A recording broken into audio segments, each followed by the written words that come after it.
রাসূল করিম সাল্লাল্লাহু আলাইহি সাল্লাম বলেন, আমার যে সমস্ত উম্মতগণ প্রতিদিন আমার প্রতি সকাল এবং সন্ধ্যায় দুরূদ পাঠ করবে, আমি আল্লাহ রব্বুল আলামিনের কাছে কিয়ামতের দিন তার জন্য সুপারিশ করব এবং তাকে আমার নিজ হাতে হাউজে কাউসারের পানি পান করাবো।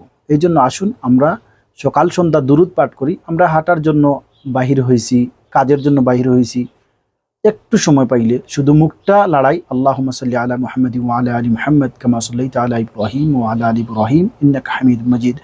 অথবা অন্যান্য দুরুদ আছে, যেমন সাল্লাল্লাহু আলাইহি ওয়াসাল্লাম, আল্লাহুম্মা সাল্লি আলা সাইয়্যিদিনা মুহাম্মাদিন নাবিয়িল উম্মি ওয়া আলা আলিহি ওয়া আসহাবিহি ওয়াসাল্লাম। আমরা এই সমস্ত দুরুদগুলো আমরা পড়ার চেষ্টা করি। আল্লাহ রাব্বুল আলামিন আমাদেরকে মাফ করে দিবেন এবং রাসূল করিম সাল্লাল্লাহু আলাইহি ওয়াসাল্লাম কিয়ামতের ময়দানে আমাদেরকে হাউজে কাউসারে পানি পান করাবেন এবং আমাদেরকে নিজ হাতে পানি পান করানোর পরে জান্নাতে নিয়ে যাবেন। আসসালামু আলাইকুম।